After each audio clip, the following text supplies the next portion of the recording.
Hello, I'd like an original Angus burger and a large Coca-Cola. That'll be $5, please. This was the moment that William Afton snapped. Well, my $5. In a fit of rage, William sped 1 mile over the speed limit and pulled up at Freddy's to enact revenge on Henry. However, by pure chance, Henry's daughter Charlie was locked out of the building. William, attempting to help her back in, looked at her in the eyes trying to explain his plight. However, with the rage in his heart at that very moment, his mere stare was a death sentence. Charlie flopped over immediately from this. William, panicking over this murder, threw her in the alley next to the restaurant. Nah, this is actually confusing me now, because... Bro, what? Nah, I'm going to Matt Pass. This doesn't even make sense anymore. He said he looked at her and then she died. Like, now I'm just confused. This whole story was confusing. I was I knew I should have just went to them. Yo, bro, I'm going to Matt Pat. I don't care about what y'all talking about. This off the roof shit is confusing me. He's joking too much. I don't even know when he's being serious. And then, that didn't even make sense, what just happened. Like, I'm just trying to understand the timeline. This nigga's talking about he looked at her, he owed her $5, he went 1 mile over the speed limit. Like, what are we even talking about? With AI Assistant, I can find contract details quickly. Yes, that's why having all of this together helps position myself as an expert, and it gives me that confidence to talk to clients. Yeah, I'm going to this one.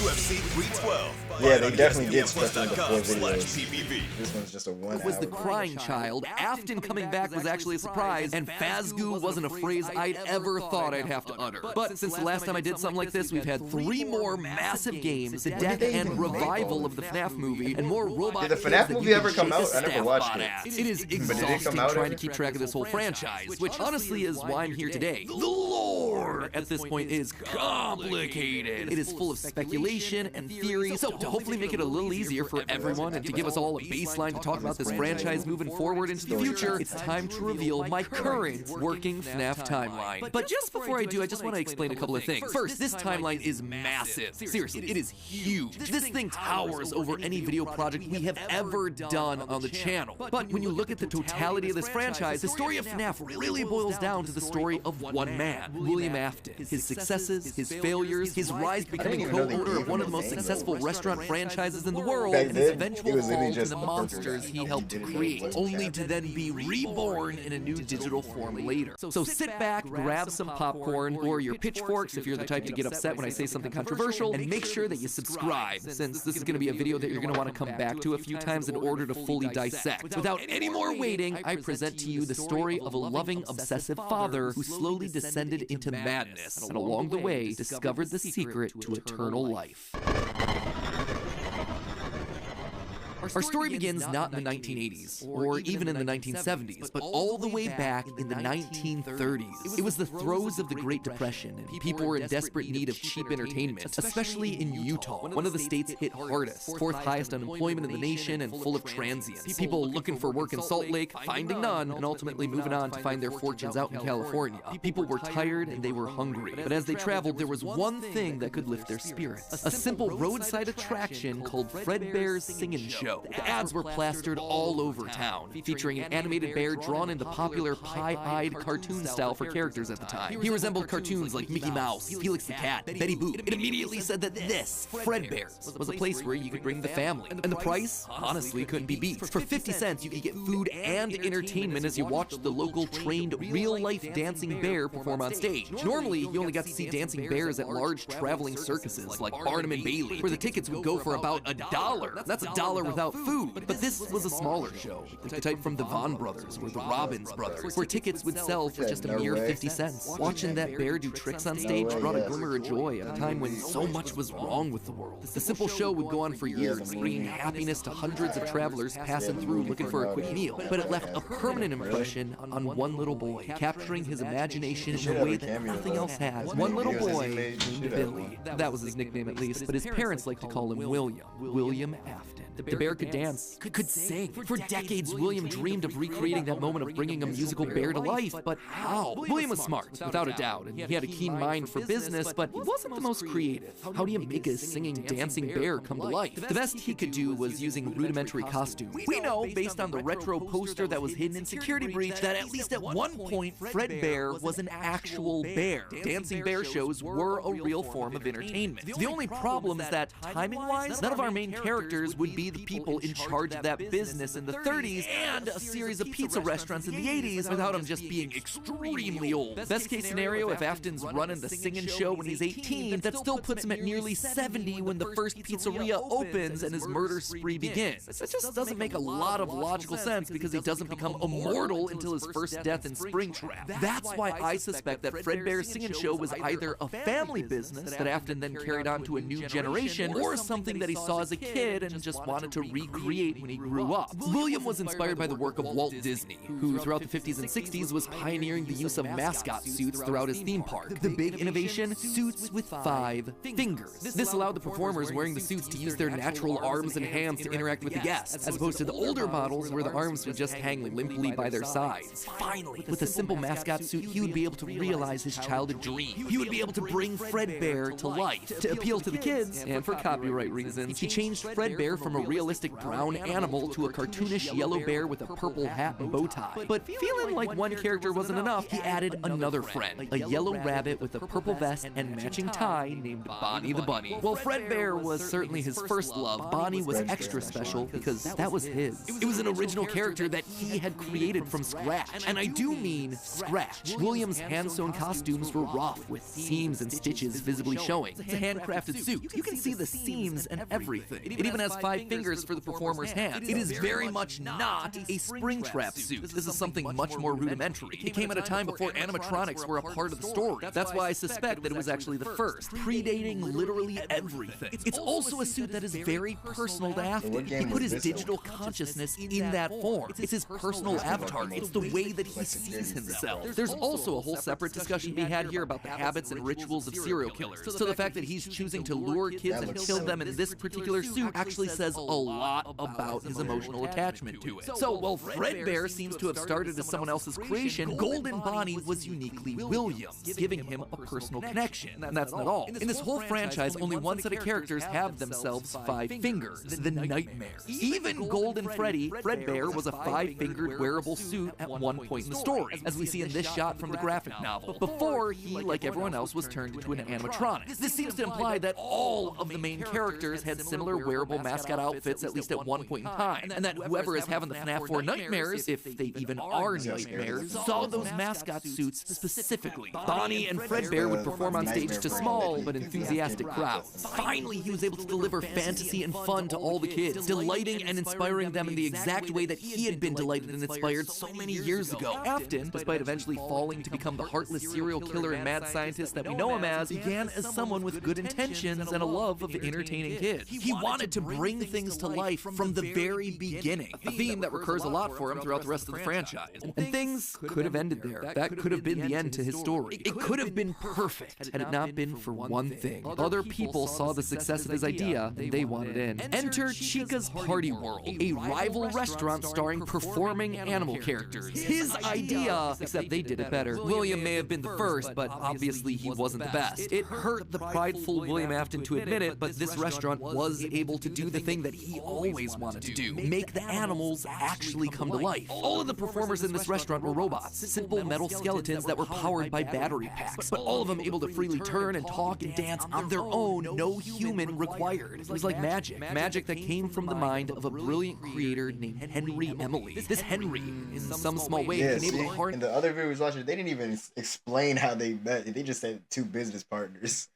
We didn't even know that he had his own restaurant. He had his restaurant. They combined or nothing. All right. It's the power of life itself. Afton admired him. He was jealous, to be sure. They also looked upon this man with awe. Off to one side of Chica's Party World was a small cabaret stage featuring an elephant magician. On the other, a hippo known to ramble on and on. That one was more of a joke for the parents, but it was the main stage that was for the kids. A rocking band of characters featuring a yellow chicken thing with a southern drawl named Chica, backed by a band of other country-themed characters, including a pig with a banjo, an upbeat frog from the local swimming hole, and a brown bear with a heavy southern accent. Wait, a A bear? But bears were his animals. Why not a cow or a horse? Something to fit the country theme a bit better. Why'd it have to be a bear? And adding insult to injury, they had the nerve to call this thing Ned Bear, a direct copy of his own Fred Bear. Whoops, that's gonna leave a mark. I've suspected that the mediocre melodies played a much more important role in the story than just being a bunch more animatronics to fill out the roster. Especially Ned Bear, which is just so suspiciously close to Fred Bear. And yet, there are two key details that we're gonna have to justify with any mediocre melodies mentioned. One, they're very rudimentary with external battery packs, implying that they come very early in time.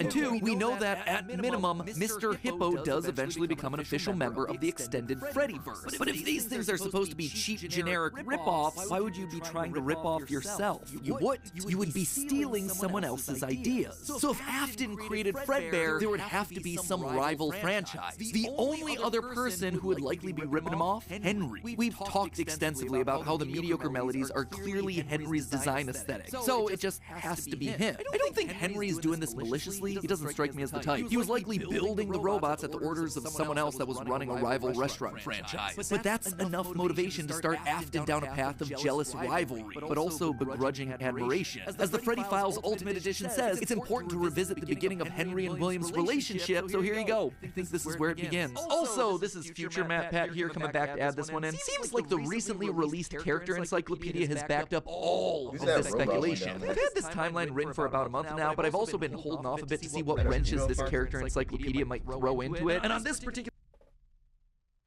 Thank you for the sub. Who was that, Thomas? Thank you for the sub. Appreciate you, bro. Thank you.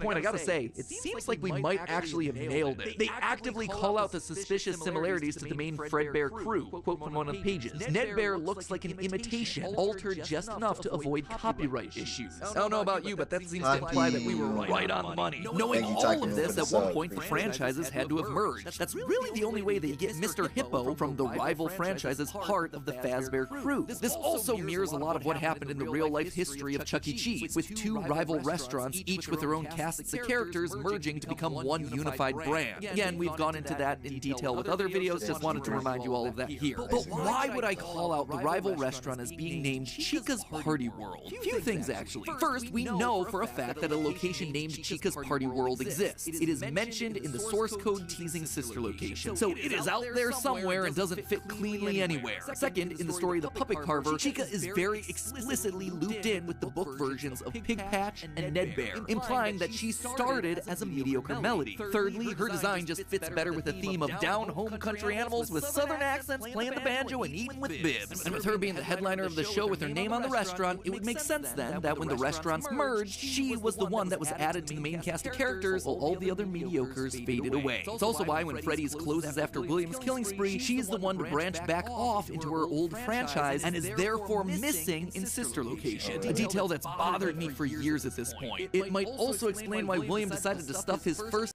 Oh my gosh, stop cutting off. This shit's about to piss me off. Why does he keep doing that? You never have issues. Now today you want to just be on some dumb shit. It is because you're here. This shit never does this. Wait, so he said Chica ended up going back to her own shop. Creation, not his. Afton's jealous admiration turned to hardened bitterness. A bitterness that would only grow over the next couple of years as families continued to choose is therefore missing in sister location. A detail that's bothered me for years at this point. It might also explain why William decided to stuff his first dead kid into Chica. That one was Henry's creation, not his. Afton's jealous admiration turned to hardened bitterness. A bitterness that would only grow over the next couple of years as families continued to choose Chica's Party World over Fredbear's. William just couldn't compete with the appeal of the robots. Eventually his restaurant would go bankrupt, only to get bailed out by, of course, Henry Emily. Another insult. Another humiliation that William wouldn't soon forget. 1979. Despite being bitter, Afton couldn't deny that what came next was a period of massive success and expansion. With the two franchises now merged into one, it was the best of both worlds. Afton's ideas with Henry's robotic expertise. The two men decided to launch under a new name, Fredbear's Family Diner, a pizza chain that would eventually come to feature a mix of humans in performing suits as well as on-stage animatronics. They decided to stick with Fredbear as the headliner, considering the Yellow Bear was easily easily identifiable as a brand because he was the original performing animal mascot. Afton appreciated that. This new restaurant would also see a mix of characters as the two franchises merged into one, with Pig Patch and Happy Frog performing right alongside Fredbear and Bonnie. And as part of this one big Fredbear family, they even got themselves official merch that were released, ranging from masks to magnets. What I do, suck your head? Here you go. Oh, Cold 45, zigzags. Baby, that's all we need. When you go to the bar, at the dog, smoke that crawfish head. And the ballerina. Welcome back to New Heights, ladies and gentlemen. A wondrous show produced by Wave Sports and Entertainment and brought to you by Buffalo Wild Wings. Go! Way back in the Buffalo. We're not watching. Crappy Mr. Hippo fridge magnet?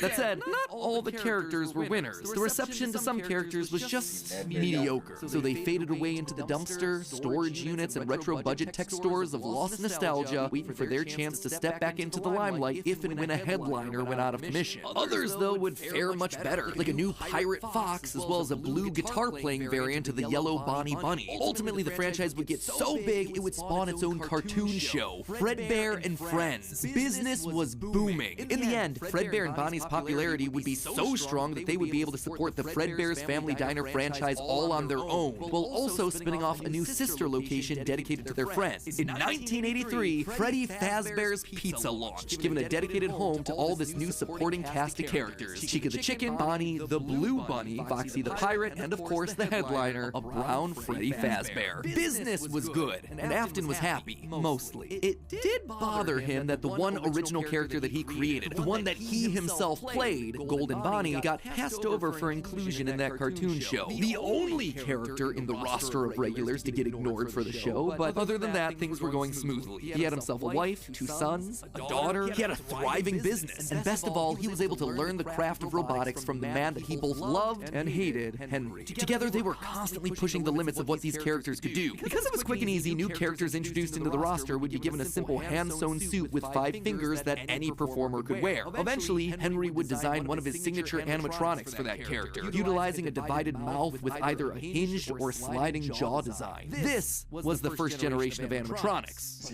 Why stop there? Afton had big ideas. What if the animatronics weren't just locked to the stage, but could freely roam the restaurant and interact with the kids? What if his mascot suits could become animatronics? What if you could use more than just rigid metallic skeletons? Why not experiment with tubes and wires that would give the animatronics fluidity and flexibility while still providing structure? The possibilities for this technology were endless. Afton fell in love with robotics. He had started with a dream of bringing one simple singing bear to life, but with robots, he had stumbled across the tools that gave him the ability to control life itself. And thanks to Henry, he was practically speedrunning his way to an engineering degree. And while William wouldn't admit it out loud, one other thing that kept pushing him forward was the desire to beat his former rival, to prove himself smarter and more capable, to surpass the man who everyone else considered to be a visionary genius. But pride cometh before the fall, and tragedy was about to strike.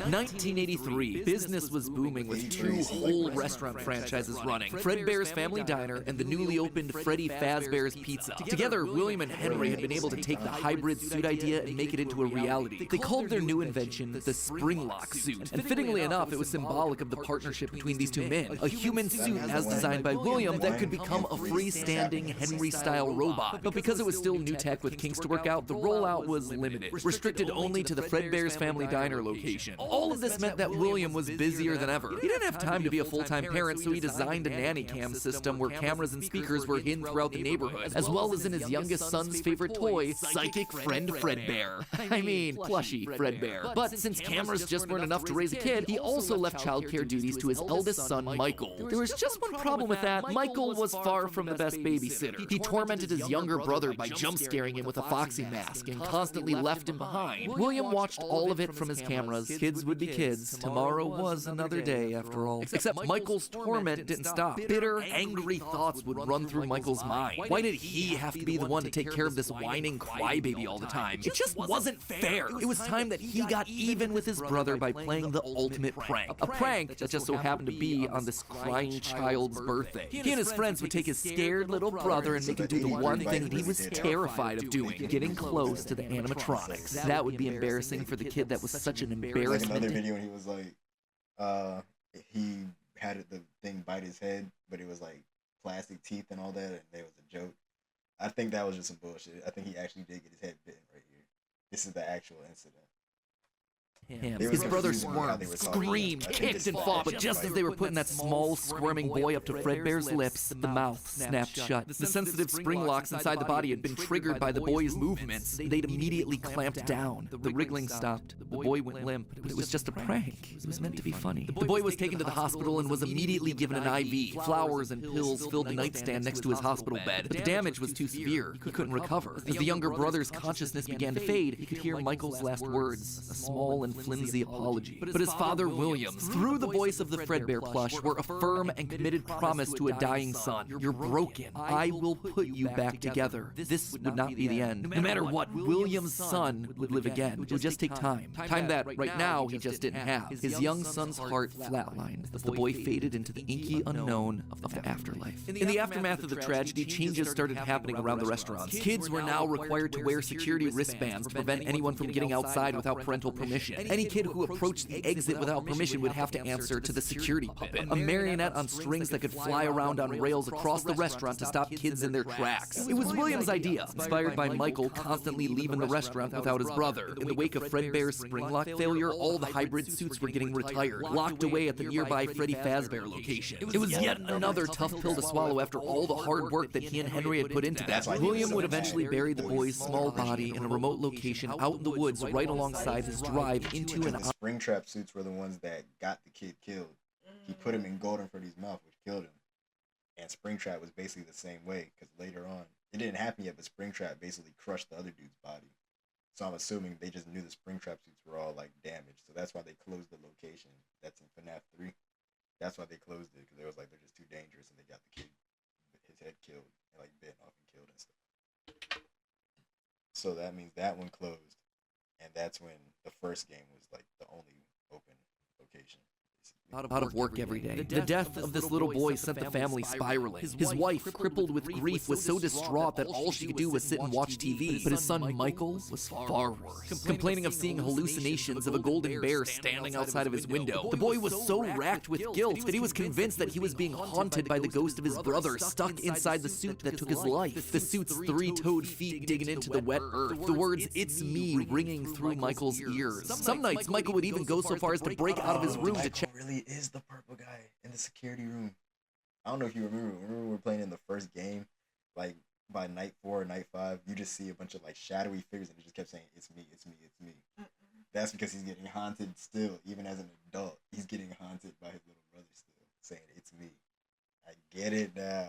Check the gravesite and ensure that his brother was still there. As for William himself, he disappeared into his work and his drinks. Junior's, the local bar, wasn't far from his son's gravesite. He found himself going there more and more frequently, spending longer and longer amounts of time there. The bar gave him a place to think, to remember, to reflect, to stew on how Henry had stolen his idea for an animal-themed restaurant. How they cut his character out of the cartoon when everyone else was there. How Henry had humiliated him by buying him out of bankruptcy. And now there was his son. Henry had taken his son from him. The robotic part was the part that failed after all. William ordered one more drink, but it was one too many. The bar turned him out and told him to go home. But William didn't go home. Drunk and angry, William raced back to the restaurant to give Henry a piece of his mind, only to find someone else waiting. Henry's daughter, Charlie, locked outside of the building, bullies laughing at her through the window. Fine, some other problem to fix. But then Afton got an idea. A beautifully awful idea. This was his chance to get back at the man that had humiliated him all those years ago. Henry had killed his business, and now Henry's robotic suit had killed his son. It was time for William to do some killing of his own. Let Henry feel what it's like to have something you love get ripped away. While parties continued inside the walls of the pizzeria, William attacked Charlie in the back alley. It felt good. He felt free. The years of resentment and bitterness trapped in his heart finally released in a moment of pure unapologetic evil. He would make Henry hurt like he... You know what's crazy? Every time they would always say the kids got killed, they were stuck in the suit. I didn't know who these kids were. I always thought they were just random kids. But now we know that the kids were all related to like the owners and this and that and the owners and the purple. Like, cause I didn't know who the purple guy was, but it's like he was the guy. He hurts. It's like everything is connected basically. Like, it all ties into time. All right, let's do this. You see how it's just designed? So like just every time they showed him like in the two short like cartoons and everything, he was just purple. And in that like you moment, seen it William just now, like when he. This is a scene. Not this one. This was his chance this to is get a back scene at the man from, that had humiliated him all those years one of ago. the Henry videos. had killed his business, and now Henry's robotic suit had killed his son. It was time for William to do some killing of his own. Let Henry feel what it's like to have something you love get ripped away. While parties continued inside the You see walls how of the he's like in pizzeria, a William purple car attacked... and then he's just purple.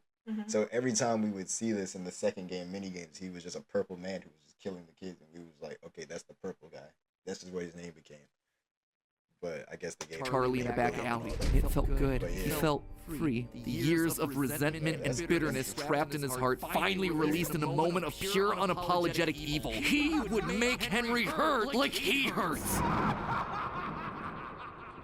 And in that moment, William became a killer. He dropped Charlie's lifeless body and drove home, forced to confront his family problems later that night, appalled, but also a little excited by what he had just done. Charlie's death would remain on the books as a random act of violence. And though Henry had suspicions about William, there was no physical evidence, nothing that could link him back to the crime. In the weeks that followed, Fredbear's Family Diner would close for good. 2 high-profile deaths around the restaurant with 2 grieving owners in such a short period of time was just too much bad press to handle. Besides, Freddy Fazbear's was still open, and it was the newer restaurant anyway. All the equipment from the diner, including the old yellow suits and security puppet, would get retired to that location. And there they would sit for 2 uneventful years. The rest of 1983 and 1984 were spent quietly grieving. Freddy Fazbear's Pizza and the new cast of characters were a hit. Tragic memories of their yellow predecessors quickly faded. Afton kept a low profile and buried himself in work and research, quickly reaching Henry's level of engineering and even surpassing him. And while Henry slowed down to grieve, Afton kept going, even starting his own company, Afton Robotics, for all those pet projects that were a little bit too experimental for the regular operations of the pizzeria. The first of these experimental projects was a secret workshop under his house, a veritable bunker, which allowed him to work while still monitoring his kids via hidden security cameras. Is this the security breach one? We were under his house? Security breach just takes place under Afton's crib? 1983. A passcode that served as a constant reminder of why the cameras were so important, why he was down there in the first place. This was all to fulfill the promise that he had made to his son, right? I will put you back together. This was for him. All for him, right? But cameras weren't enough. He needed to solve the runaway Michael problem. He had to keep him in the house. He couldn't have another one of his kids wind up dead inside of an animatronic suit. So why not run a little experiment on Michael? You see, all this work with Henry had gotten Afton to start learning more about life, robots, the human mind, and what a fallible machine we as humans were. Our reality is so easy to manipulate with a few sensory deceptions. Deceptions like sound. With just a few sounds, he had discovered that he could alter a person's vision. He could transform blank, smooth plastic robots into lumbering, twisted nightmares. Nightmares far scarier than he could create with actual materials. They would appear organic, rotting, putrid, terrifying. These would be his means of keeping his son Michael in the house where he belonged. Was it extreme? So that means the fourth one wasn't of the little brother, it was of the older brother. So the security guard, basically you played the security guard in all 4 of the games. Oh, alright. Maybe, but then again, this was the boy who had killed his son. He would make him sorry. And so Michael would grow up not only dealing with the memories of his own guilt, the hospital room, the pills, the flowers, the death of his brother, but also... I remember that you could see pills and stuff like that in his room, like he was taking meds. So I always thought that it was the little brother, but either he's hallucinating or he's just taking the pills because he's like actually tweaking on the fact that he killed his little brother. So he might be taking those pills to like just for medication or something. But that means that they weren't. I always thought the nightmare animatronics were like illusions, but I guess he really built them to like trap him and shit, like keep him in the house like that. Facing literal nightmares, illusions created by sound. Michael would never forget these either. Years later, as a security guard, he would still draw pictures of them inside of his logbook. But all of these extra projects meant that his home life suffered even more. He was an absent father and a non-existent husband, leaving his wife cold and alone. Why do you hide inside your Did his wife turn into one too? walls when there is music in my halls? All I see is an empty room, no more joy, an empty tomb. And despite her repeated demands that he leave his office and engage with the family, he refused time and time again, leaving her no choice but to leave. You burned down my house? You call that a house? It was like a morgue in there. You need to see your son. The baby isn't mine. Well, how's this?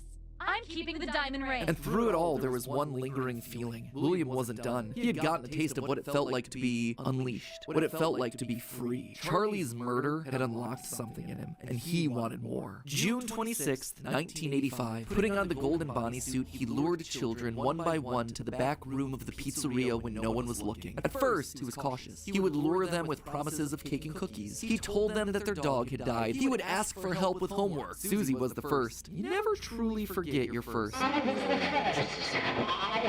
You would literally just murder little kids in But there where to and hide then the bodies? He couldn't sneak out. Wait, Someone what would see- location is this? Because the Springtrap location, they said shut down. So how did he even do this? I thought he said it got shut down already, and they didn't have Chica in. I mean, he wanted more. June 26th, 1985, putting on the golden Bonnie suit, he lured children one by one to the back room of the pizzeria when no one was looking. At first, he was cautious. He would lure them with promises of cake and cookies. I think I know how this makes sense. This is at the location of the first game. This is the first game location where it's Freddy, Bonnie, Chica, and Foxy. He said that he was in the suit. So that means Springtrap wasn't one of the performers. They didn't know he was even there. So while the other ones were performing and everything, William was running around in the Springtrap suit. And since the kids are little kids, they're not knowing that he's not supposed to be there. They're just like, oh, it's another one. Da da da da. But in reality, he was just a creep in the back room wearing a golden suit, like, yo, come here so I can kill you. And then after he did that, that's how they got in the suits. Like the first one, like Chica and all of them. Because remember, all four of the suits have kids in them. Mm-hmm. So he basically put on the Springtrap suit, killed the little kids, threw them in Chica, Freddy, Bonnie, and Foxy. And then that's how all the four, like, those suits got possessed. Okay, so yeah, that's how they got possessed. So none of the golden ones are possessed. They're just him in the suit right now. That makes sense. That makes sense. That makes sense. And Golden Freddy's just chilling right now. He's not even there. Cookies. He told them that their dog had died. He would ask for help with homework. Susie was the first. You never truly forget your first. I was the first. I have seen everything. But where to hide the bodies? He couldn't sneak out. Someone would see him. He had to hide them in a place where they'd never be found and where they'd never leave the building. They had to be stuffed inside of the suits. No one maintained those things anyway except for him. And so Susie would go into Chica. Fritz, Jeremy, and Gabriel would come next, but it was easy. It was too easy. And with each little life he snuffed out, his lies got bigger. Their house was burning. They're just being kidnapped. Until the last one where all pretense was off. He let himself get violent. Too violent. I'll just wait for him after school, throw a bag over his head, hit him with a shovel, and drag him into the back of my car. The body of Cassidy was far more bloody and broken than any of the others. He'd let himself go too far. That one he shouldn't have killed. With no more active animatronics left, he shoved the body into the one suit that remained backstage. The long-forgotten yellow Fredbear, now broken and discolored with age. Broken, like Cassidy was broken, like his son was broken. Newspapers reported on this disappearance, naming the whole thing the missing children's incident. Police would even charge William with the crimes after finding security footage of the golden mascot suit luring kids to the back, but they couldn't convict him. They had no bodies, and his face had been hidden behind the mascot suit the entire time. What they had was circumstantial at best, and so he walked away Nah. If you run the location and 5 kids get taken to the back room by a golden suit that you know people can hide in, even if you can't say William did it, you know that he's associated with whoever did it. So that doesn't even work. That's a new Jurassic Park coming out. Dr. Henry Loomis, this is Zora Bennett. And where's his partner, but Henry? Henry What's he knew the doing? truth. In these Yeah, murders, I was he about to saw say, his what's daughter he doing? Charlie all over again. So he threw Afton out of the company and shuttered the doors to the old pizzeria. Henry would keep the franchise quiet for 2 years. This would not happen again. This could not happen again. How could he protect the kids? Finally, he developed a solution. He would implement an even more extreme security system in the form of new animatronics, toy animatronics, inspired by the toys that they had been selling years ago. But these guys, these were special. They were a new breed of robot with facial recognition abilities. But most importantly, they're all tied into some kind of criminal database, so they can detect a predator a mile away. All the remember how he said that just now when we was playing? He was like, they can go after the predators. And you know when you put the mask on, it's because you put the mask on, so that's how you fool them. Because you're like, they can't tell because they're doing facial recognition. But why is the new animatronics Foxy now broken? withered with age were Actually, I think it's because you know how he didn't like the old Foxy, he broke him? He probably did the same thing to the new one, just out of spite. He was like, fuck Foxy. So he was like, I'm gonna put it. Henry? Nah, remember William? Remember when William opened up the location, he was like, I don't like Foxy. Like the other one. And you know how the new Foxy, that white Foxy, was all broken up and everything? You might not have noticed it, but in the second game, the new Foxy is like destroyed. Yeah, Yeah, you were. But if you actually look at it, his head is there, but his body is all mangled. Like he's literally like a white Foxy mask and then like just a black broken up skeleton. Like, he doesn't even have a body for it. It's all just broken and shit. So it's probably broken because of him. What do he say? Now it's clicking in. Insert everything is connected. Yeah. Here we getting some zoops. Alright, I'm back. What's a zoop? What's a zoop? moved to the new location. With a plan in place, it was time to try once more. The year was 1987, and the new and improved Freddy Fazbear's Pizza was making headlines in local newspapers. Headlines that just so happened to catch the attention of William Afton. Freddy's was back? Without him? That was his idea. His character. Henry was, yet again, trying to cut him out of the picture. No. As long as these restaurants stayed open, William would always come back. Then he noticed the phone number to apply at the bottom of the article. $100 a week to apply call. Afton would go back, not as an owner or co-founder. He would go back in the one place that they would least suspect him, a lowly day shift security guard. And there it was, buried in the back of parts and services mixed in with the old withered animatronics was the gold. Is William the phone guy in every game? He might be. And if it's not William, it might be Henry. Like in the first game, it might be Henry. The second game, it's definitely William.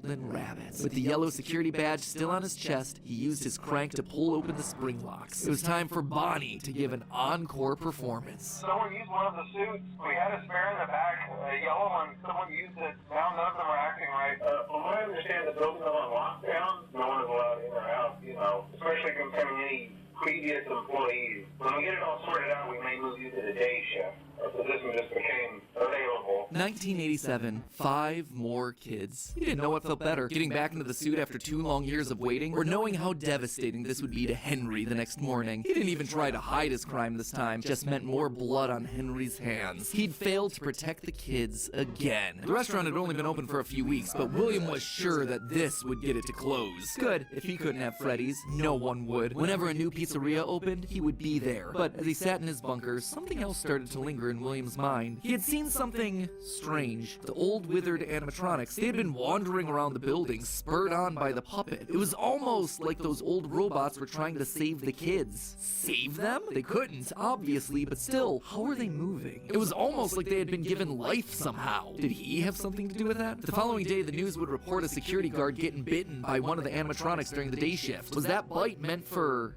him? William's curiosity was stronger now than his bloodlust. He had to learn more, but how? There was no way he'd ever be able to get inside another Freddy's pizzeria. Heck, there was practically no way a Freddy's would ever open again. He needed to create something new, something brand new. He needed to create his own pizzeria. Due to the massive success, and even more so the unfortunate closing of Freddy Fazbear's Pizza, it was clear that the stage was set, no pun intended, for another contender in children's entertainment. Circus Baby's Pizza World. This would be the place where he could continue his work. No longer just murdering, experimenting. He needed more kids, and he needed them alive. And knowing that he couldn't show his face on the restaurant floor, he needed a way of remotely capturing his victims and preserving them for his work. With that goal in mind, he designed a new breed of animatronic. Their endoskeletons fluid and flexible. He equipped them with sound lures that could mimic voice. Yeah, what game is this? Oops, I meant soup. Soap. The tortilla with meat cheese. Oh, alright, that's hard. Man, what game is this? I'm confused. They could isolate children. They could incapacitate and contain them with zero direct input from him. It was brilliant. He was brilliant. Far beyond the simple bars and wires of Henry's designs. And the characters he chose for this were uniquely his. His new roster wasn't going to be tainted by Henry's disgusting barnyard bird. Instead, it was back to his characters, his creations. Freddy, Bonnie, Foxy, as well as two special ones. The first, Ballora, was an homage to the woman who left him. Now she would never leave him again. The second, the titular baby, was designed with his baby in mind. Elizabeth, his youngest child. She would always be Daddy's little girl, the one that listened to him, the one that obeyed, until the day that she didn't. Daddy, why won't you let me play with her? She's so pretty and shiny. Didn't you make her just for me? The day before Circus Baby's Pizza World opened, she disobeyed. She didn't listen. Left alone with Baby, she got too close. The animatronic ripped in half and swallowed her whole. A scared and confused child fading into eternal darkness. By the time Afton found her, it was too late. She was gone. He immediately canceled the launch of Circus Babies under the guise of a gas leak. But wait, as he sat there at the foot of the stage, he noticed that something was different. The eye color of the robot had changed. Baby had been built with blue eyes, but now they were emerald green, the same color as Elizabeth's. Was she in there? Could this all be connected to the free-moving animatronics that he had seen at Freddy's? He had to know more. His mourning turned to excitement. He had to return to where it all started. 1993. Pathetic. This place was pathetic. Henry had clearly tried to reopen one final time with those old original animatronics from so long ago, but Williams' damage to the brand had been permanent. These things stank of death. They hadn't been washed in decades. But even if they had, nothing could wash away the stink of murder that haunted these halls. One night, then another, then another. William repeatedly snuck into the old broken restaurant to lure the living animatronics to him, one by one dismantling them, robbing them of their endoskeletons. The metal had to be the secret. It had to contain the remnants of life itself. But you had to know for sure. Leaping out of a room that was invisible to the animatronics programming, he dragged the oversized robotic skeletons back to his underground workshop, back to where Circus Baby watched on with glowing, curious eyes. Eyes that somehow felt alive. Not knowing what else to do, William melted the robotic parts down. 5 animatronic endoskeletons reduced down to one silvery puddle of goo. Could he transfer this living metal to his own creations? He had to try. He picked up a syringe and filled it with the molten metal and injected the goo into Funtime Freddy's twisted, wiry endoskeleton. And suddenly the coils came to life. Like snakes writhing in a pile, what had once been cold, lifeless metal moved and jolted on its own. He'd done it! He had unlocked the secret to life itself. Except something was clearly wrong. The movements were erratic. They were violent, angry. Baby didn't act this way. She had been calm, collected. This was clearly something else, something mindless and frantic. Perhaps by mixing the souls and then portioning them out, he had created incomplete beasts. He would need to keep testing to truly understand it. He needed more of this remnant. As he searched the old pizzeria one more time for any remaining scraps of metal, the ghosts attacked. His past victims come to collect their due, all led by Cassidy. The 5 lined up and blocked the door, and Afton's mind reeled. The scientific implications of this were incredible. Ghosts, real ghosts that he could see, all standing against him. But what could they do? What couldn't they do? He panicked as Cassidy approached. How do you stop something that's already dead? Maybe with the thing that resulted in their death in the first place. He would get into his suit like old times. He would regain his power over them just like the day that they died. He was the genius. He was the one in the suit. He was the one in charge. The spring lock snapped into place. Maybe it was his frantic movements. Maybe it was the leaky, abandoned restaurant. Maybe it was just fate coming to collect its due. He didn't know. The only thing he did know was that his brain was suddenly filled with searing white-hot pain as hundreds of metallic pins and gears stabbed into his body from all sides. All he could do was collapse, blood slowly oozing out of the suit and pooling onto the floor around him. It couldn't end like this. It wouldn't end like this. His work was unfinished. Unable to move, his only option was to survive, to live, to keep living. It took days lying in his own blood, but eventually someone found him, a security guard making a normal report. When he saw the animatronics torn apart in the middle of the party room floor, it caused him to file an immediate report of a break-in. An owner would have to come in and claim the damage, and who else would it be other than Henry? Hope jumped in Afton's heart. Henry would see him. They were partners after all. He would be the one to help save him, to get him out of this suit, to relieve him from this tremendous pain. Henry entered the secret room. His eyes fell on Afton sitting there in the pool pool of red, and Henry, saying nothing, turned and walked away. This is just to inform all employees that due to budget restrictions, the previously mentioned safe rooms are being sealed at most locations, including this one. Nothing is being taken out beforehand, so if you left anything inside, then it's your own fault. Management also requests that this room not be mentioned to family, friends, or insurance representatives. And so there Afton would sit, hanging on for... Why? What do you mean why? Because he killed his child and He knew what all of he knew all those were. He knew Henry's what's his name? William's the reason behind all the kids dying and his child dying and everything. And then just to further confirm it, if you know that you're speculating that this dude's the one who killed everybody, and then you haven't seen him in like 2 years after you got split up, and then you just randomly see him in the restaurant that's already closed down, sitting in his old favorite golden suit covered in blood with a whole bunch of broken animatronics right in front of him. Obviously, he knows that he's in there trying to do some fuck shit. So he was like, well, fuck you. So that's what Springtrap looks like in the third game. You see how he's all tore up looking? And that means the purple guy is in there. So the whole time that we're playing the third game, that's the original purple guy attacking us. It's not a spirit. It's not a robot. It's literally the purple guy in the suit. But he's probably dead already. I think the suit activated with him inside of it because it's like it's tore up and it's old and stuff. But it does look bloody a little bit. So I think he's just sitting. Actually, yeah, you see that? It's an eye in there. I never got a close up. That's an eye in there. I think. But yeah, basically, the purple guy's in there, but he's dead, and the suit is just walking around chasing us. So that's Golden Bonnie.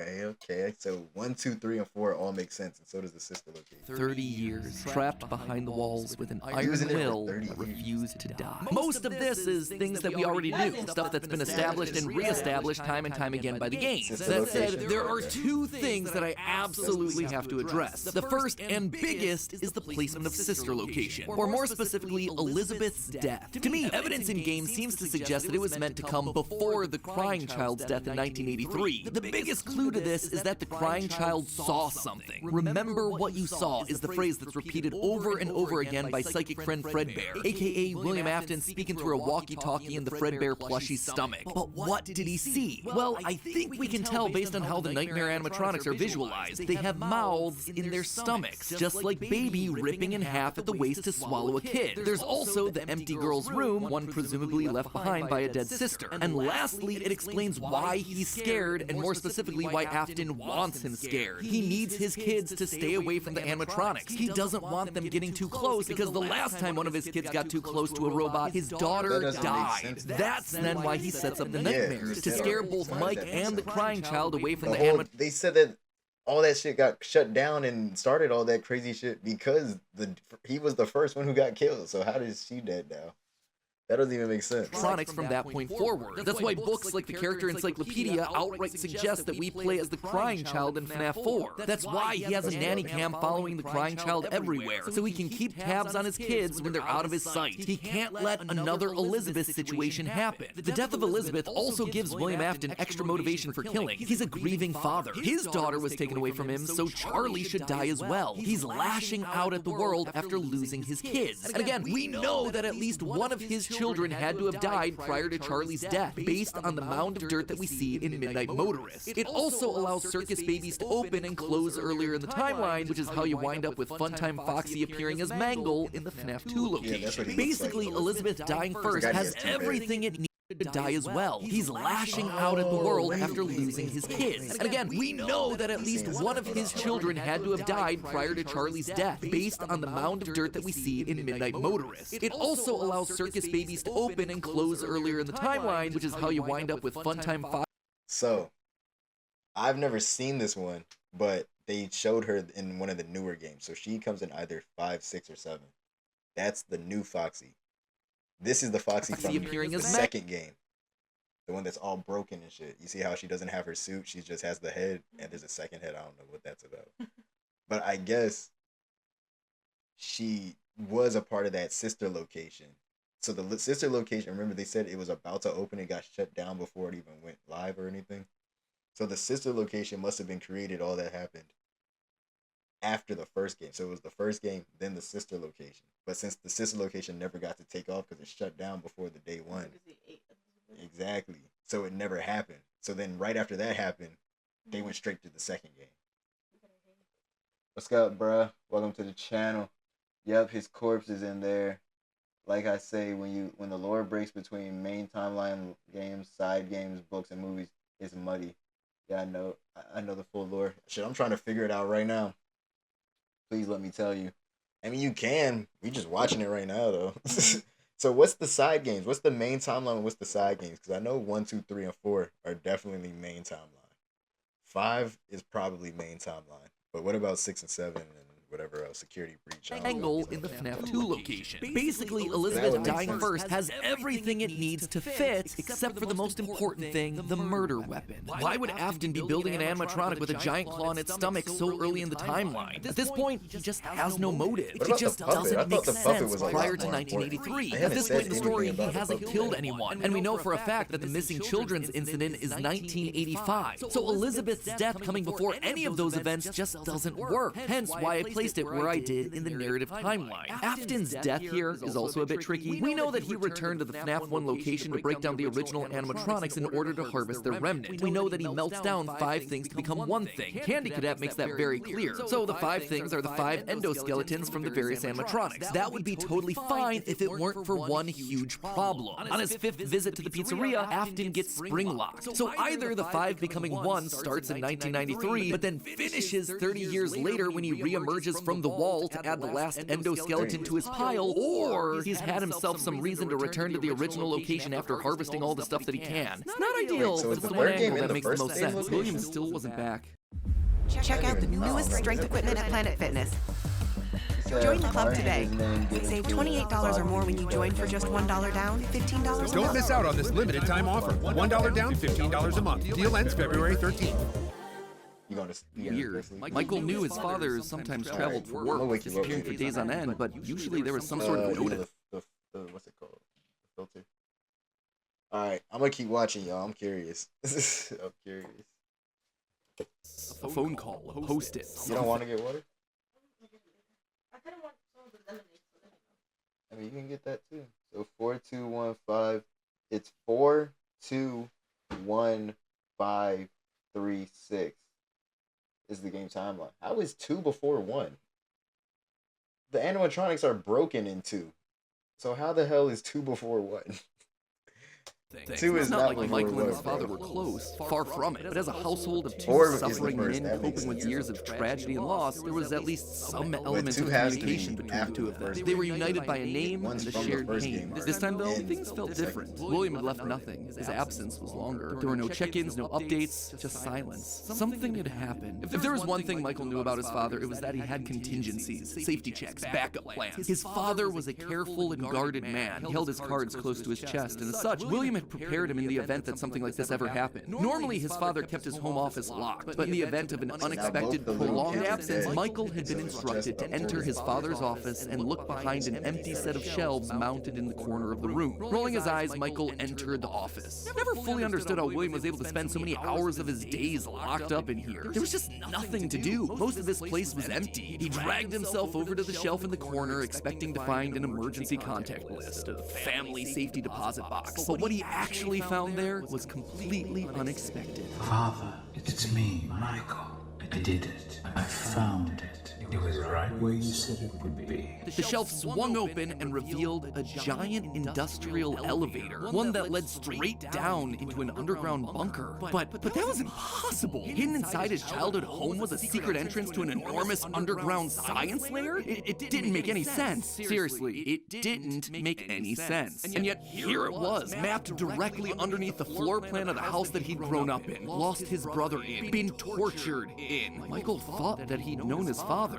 Prideful, sad, angry man with petty everyday problems, but clearly he'd been living with a stranger this entire time. His father had secrets. Suddenly the days of William being locked inside of his office made sense. He'd been here the entire time. Where was here, though? Was this Circus Baby's entertainment and rentals? The Circus Baby restaurant always did seem to be a deeply personal project for father. A failure of his that cut unusually deep, especially after that first location had to be closed prematurely due to the gas leaks. After that day, father really really did seem to change, to lose himself even more in his work. Clearly, the entrance he had found was some sort of secret back way into the facility, one that required crawling through vents to navigate. His father had been working here, but in secret. Why? And that's when he found her. At the end of the facility, Circus Baby, his father's pride and joy. Except game is something this? was different about her. She wasn't like the others. The way she talked, the stories she told. This wasn't just a robot. She was sister location? alive somehow. And not only was she alive, she also felt familiar. There is something bad inside of me. I'm broken. I can't be fixed. Will you help me? Was this his sister? William's baby girl? But how?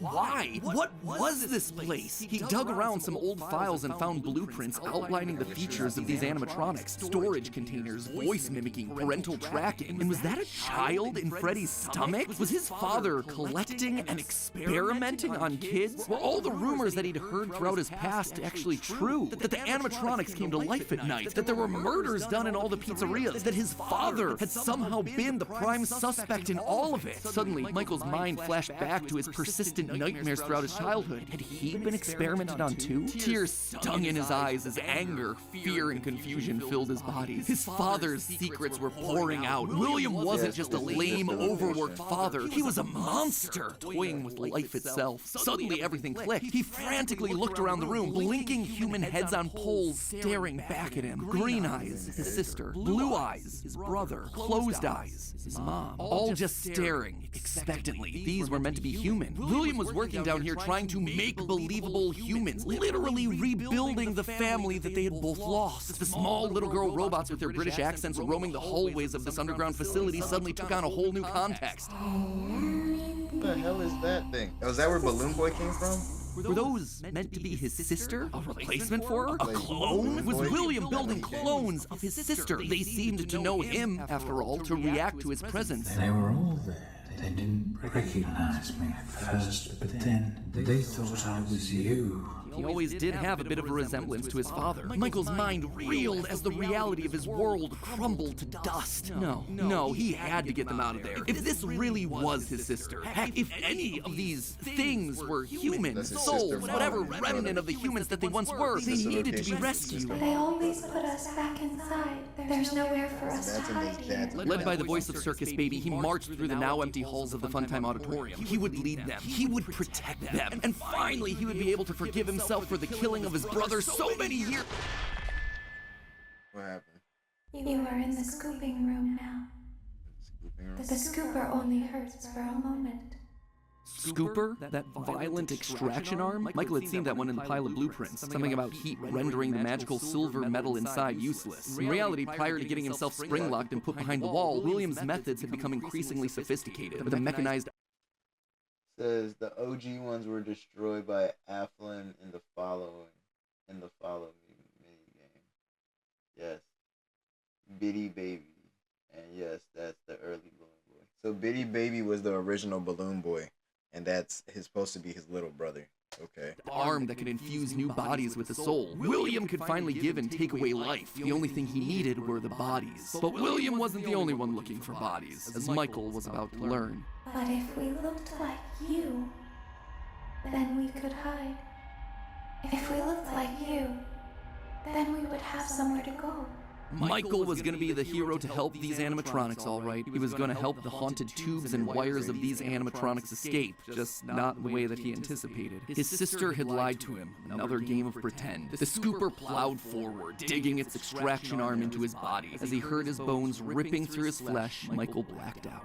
Something is wrong with me. Why are they talking, though? Like, how are they I should be dead, but I'm not. Then he's turning purple now.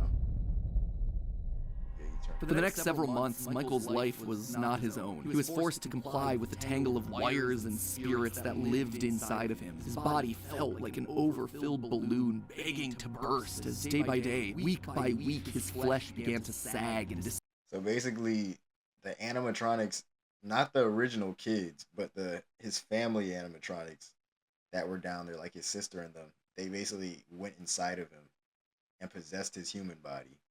And that's how he started turning purple. Like color. He was a walking, talking, rotting corpse. Alive, but wishing he wasn't. He was a puppet, a walking shell. And while he did his best to conceal his fate, there was only so much a man filled with robot spaghetti could do. The entity in his innards would eventually leave, but by that point, the damage had been done. His decaying flesh stank, turning him into a literal purple guy. But still, even with no bones, even with rotting purple flesh and begging to die, Michael continued to live. That silvery metal remnant injected by the scooper meant that he couldn't die. His anger also refused to die. What he had seen down there in his sister's location had rocked him to his core. His father had killed and captured dozens. Every time that we saw him, I mean, every time we played as a security guard, we literally had purple skin the entire time we were playing. Deadass.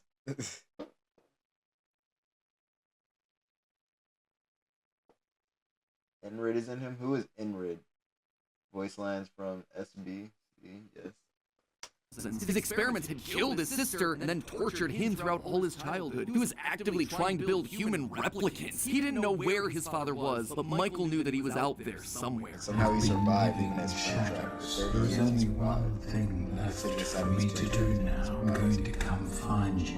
Michael had to correct for the sins of his father. He had to make things right. Michael would burn Fazbear Entertainment to the ground. I mean, what else could you do when your skin was permanently purple? Michael's strategy was simple. He would apply for night security guard positions at the old defunct pizzeria locations. That way, no one ever had to see him or smell him during his shift. And all these old, shuttered locations did need guards. Teenage vandals and squatters were always looking to get inside these abandoned buildings, and yet no one ever really wanted to work an overnight graveyard shift unless they were practically out of options. Enter Mike. One by one, he would take on the job of security guard, changing his name each time to ensure that no one was able to follow his paper trail. Once inside, he could tamper with the animatronics and figure out how they worked, writing about his experiences in his security logbook. While there, he would listen to the old tapes where upper management awkwardly welcomed new recruits to their summer jobs, even though he was working there nowhere near the summer months. He heard the gory details of his father's franchise from the outsiders looking in, confused and afraid about what was happening in the walls around them. Sometimes he would see his brother in the form of the Golden Freddy suit. It's me appearing on the walls around him. Except now, there was something else there. He was no longer alone.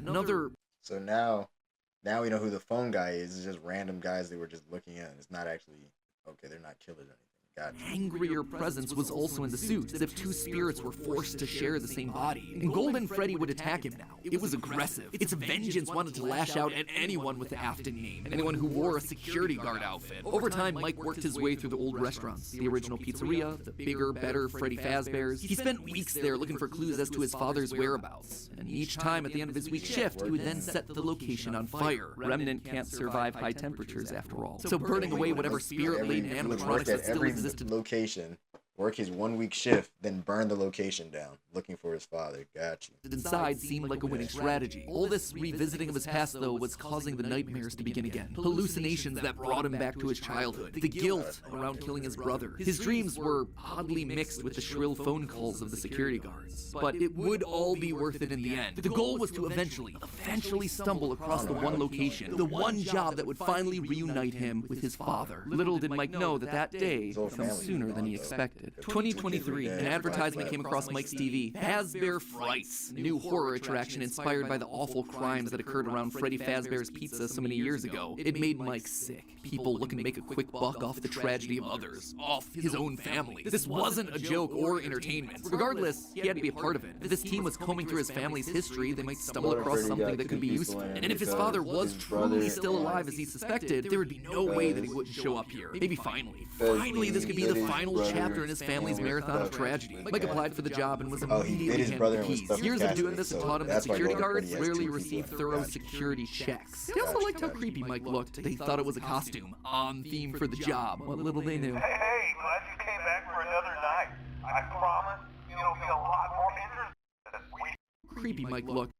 Creepy Mike.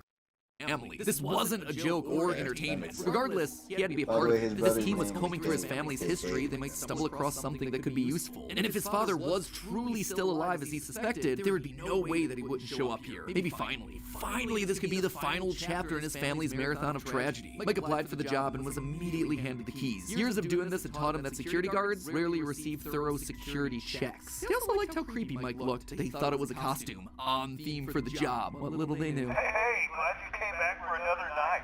I promise you'll be a lot more interesting this time. For weeks, there was nothing. But just as Mike considered giving up, he received the call that he'd been waiting for years. You're not gonna believe this. We found one. A real one. Could this finally be him? Sure enough, there he was. William inside his iconic golden Bonnie Springlock suit, only now it was green and decaying with age. And there they were, a small family of broken men finally reunited. It's been a long time, Dad. Mike had always struggled with the phantoms of his past haunting him, but now all the The fact that he's still killing people inside of the Springtrap suit 30 plus years later is crazy. But that means by the time of the third game, that's like actually happening, present timeline. First two have been burned down.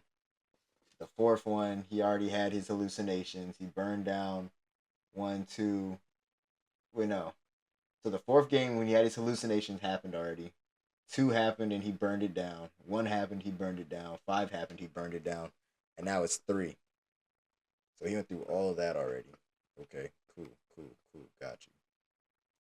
Electronics he'd encountered over the past months, hopping from pizzeria to pizzeria, suddenly sprang to life. Their burned faces haunting him as he tried to keep track of his father on cameras. It would seem that William's mere presence had put the spirits on high alert. Ultimately, they were harmless, more annoying than anything else. But there was one that felt different from the others. One that was more than just a mere phantom. The security booth. If he looked at the cameras at just the right moment, he could see it floating there through the holes. He could even see its reflection in the water pooled on the ground. It would seem like he wasn't the only one there on a mission. While he was dealing with Springtrap, Michael assumed that this one was likely dealing with the spirits of this place, finally setting them to rest. Hopefully this means a happier day for all of us, Mike thought to himself. And in that moment, he felt the air around him release, like pressure being let out of a bottle. The building sighed, as if 5 spirits had finally been allowed to move on. He had the sense that his brother was a part of them. He rigged the wiring inside the building to misfire, and the dry, desiccated walls erupted in flames. It is finished. Are you a lonely man with nothing going on? Why not learn how to code? Thank you for the donation, bro. Appreciate you. Celebrate their first super chat online. Yes, sir. They show you how to go out and get Yes, sir. Yes, sir. Okay. Except Thank you for the it donation. was not. Somehow, through sheer force of will, Afton remained. He had survived, and Mike would need to find a new way of finishing off his father. Luckily, the solution would present itself later that year. Not from Mike, but from another victim that had been left in his father's wake. We're talking about becoming a fast Where's Henry at, though? Like, we haven't talked about Henry in a long time. Finished.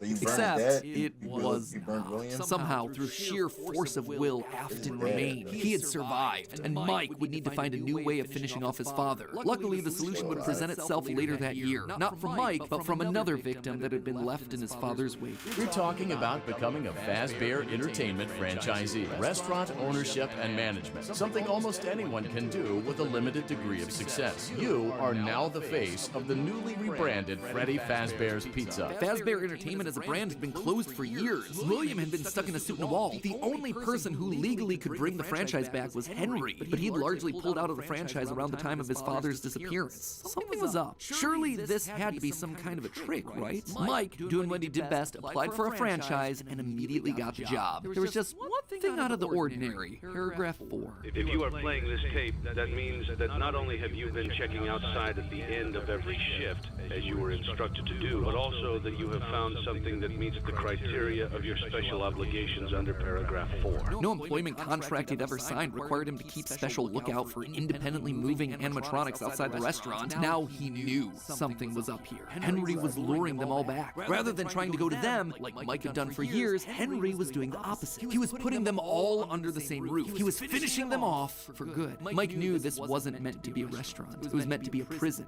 a containment vessel, a locked box meant to trap them all in so they could finally end the madness. It took a few nights, but eventually everyone was there. His father, the puppet, the robot spaghetti that had once violated his body, and his sister, now hopelessly devoted to serve the man that had once gotten her killed. It was time. He had been instructed to seal the doors and leave, but while he locked everything down, he didn't move on. If this was truly meant to be the end, if the remnant needed to be washed away, he needed to be a part of that. This is where your story ends. And to you, my brave volunteer, who somehow found this job listing not intended for you. Although there was a way out planned for you, I have a feeling that's not what you want. I have a feeling that you are right where you want to be. And to you monsters trapped in the corridors, be still and give up your spirits. They don't belong to you. For most of you, I believe there is peace and perhaps more waiting for you after the smoke clears. Although for one of you, the darkest pit of hell has opened to swallow you whole. So don't keep the devil waiting, old friend. And with that, it was over. The Afton legacy died with all of them trapped inside of a literal box as the flames danced around the office. Mike, for the first time in decades. And perhaps more waiting for you after the smoke This one is clears. Pizza Although Simulator. for one of you, This is the 6th or 7th pit of game. hell has opened Pizza to swallow you Simulator. whole. Which one is this? So don't keep the devil waiting, old friend. And with that, it was over. The Afton legacy died with all of them trapped in. Damn, that's the spaghetti one. The weird creature ones that violated him, his sister. Springtrap looks crazy. You can see the person in there too. Yeah, that looks nasty. Freddy looks black. I don't know what's up with Inside of a literal box as the flames danced around the office. Mike, for the first time in decades, was happy. But William wasn't gone yet. Although the darkest pit of hell was open and waiting for him, something or someone wouldn't allow him to move on. Instead, he found himself locked in moments from his past. The pizzeria, his son's room, his underground bunker. It was as if his brain's neurons were all firing at once, overloaded, mixing and matching all his biggest fears, regrets, failures. What was this place? How did he get here? He called out into the silence.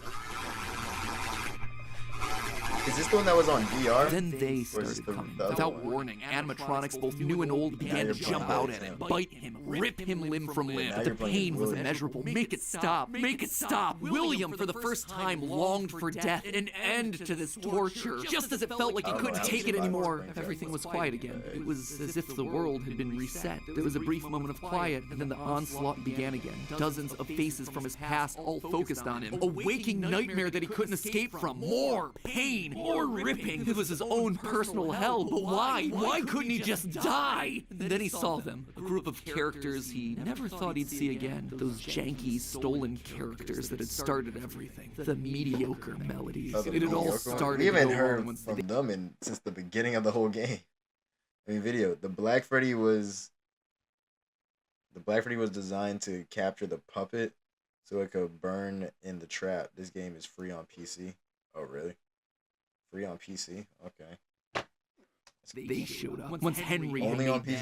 them, mixed in with their obnoxious southern drawls, these guys William were in heard the something lab. else. It was barely a whisper, but he could just make out the words. He tried to release you. He tried to release us. But I'm not gonna let that happen. I will hold you here. I will keep you here. So Mike is no matter how many times and all the other kids they burn us.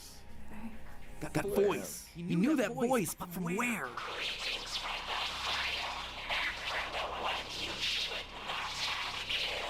The one he shouldn't have killed. William thought back. He'd done a lot of awful things, but there was always the one that stood out. Not Charlie, his drunken act of revenge. Not Susie, his first true murder, no. Instead, it was the one that he had lost control with. The one that he had broken beyond repair for no good reason other than because he could. The one that he'd stuffed inside the golden bear that his partner used to wear. Cassidy. They were back. Now they were trying to punish him, to make him suffer like he'd made them suffer. It was almost like William and Cassidy's souls had been locked together, fused by a collective rage and spite, each refusing to move on. But while Cassidy was so focused on taking revenge, they actually did the one thing that would be the downfall for so many others. They kept William alive. Even though fire should have destroyed the remnant that was coursing through his being, Cassidy kept William breathing, paving the way for his escape. William's will was so strong, his soul so powerful that he managed to put a part of himself inside the circuitry that housed the spring-locked suit. And there, his consciousness lay, inside a single circuit board, waiting for someone to find him and set him free. A person that no one would suspect. You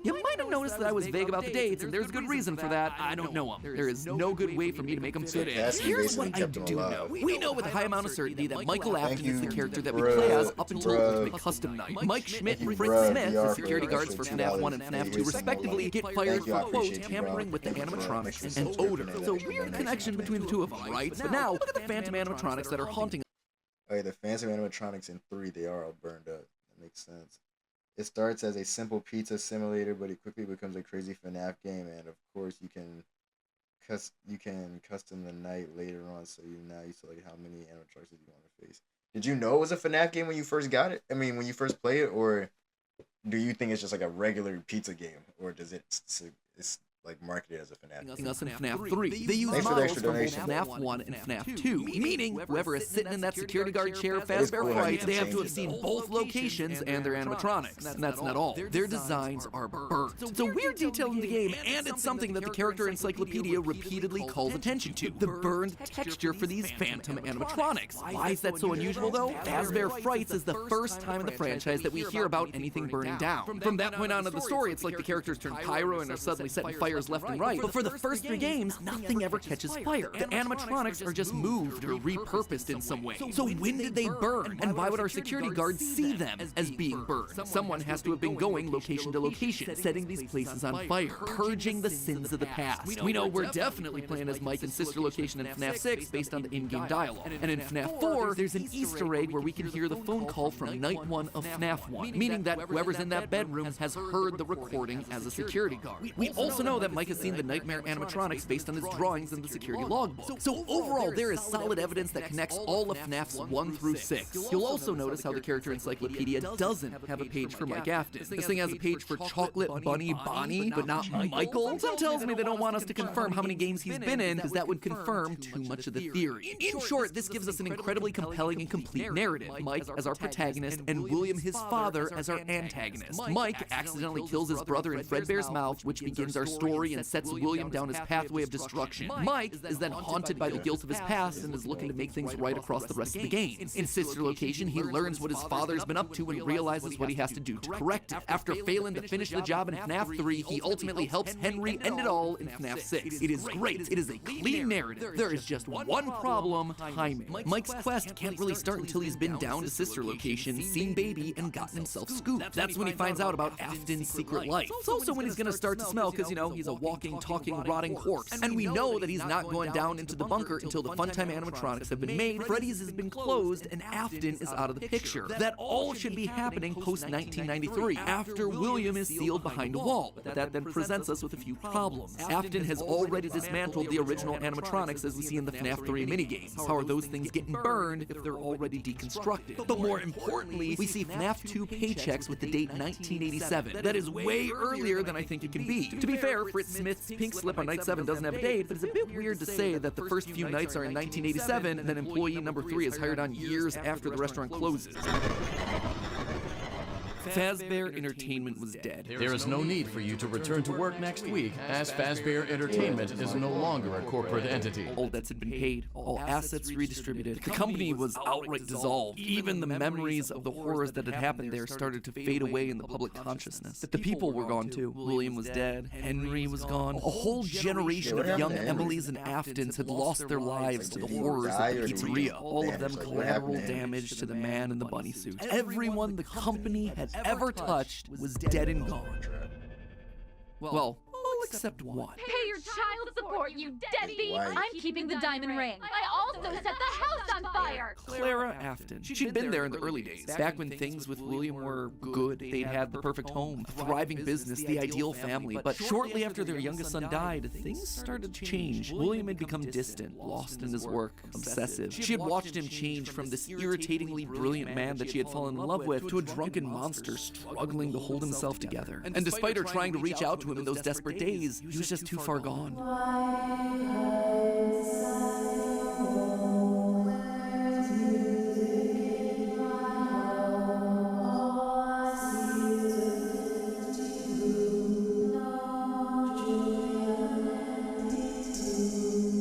Admit it, you wanted to let me in. For her sake, she had to leave the relationship. And from there, she largely faded into obscurity. A mystery from William's past, a footnote in his history. That was fine for her. She wanted to leave that part of her life behind. She tried to move forward, never wanting to hear the name Freddy Fazbear again. A time defined by mistakes and broken promises. But then, the paperwork started to arise. As Fazbear Entertainment began to close as a corporate entity, suddenly her mail was flooded with notifications, requests, obligations. She had been there since the beginning, helping William William in the early days of his business, and now, as a shareholder and sole living member of the Afton family, all copyrights and trademarks of both Afton Robotics and Fazbear Entertainment passed on to her. Memories of this past life that she had long left behind. Looking at the blueprints, the contracts, the memos, she felt old wounds begin to reopen. The regrets of a happy family that had been torn away from her. William had always been brilliant. That's what had attracted her to him in the first place. But he'd also been too blinded by obsession and pride. He was too jealous, too petty, too unable to actually see a...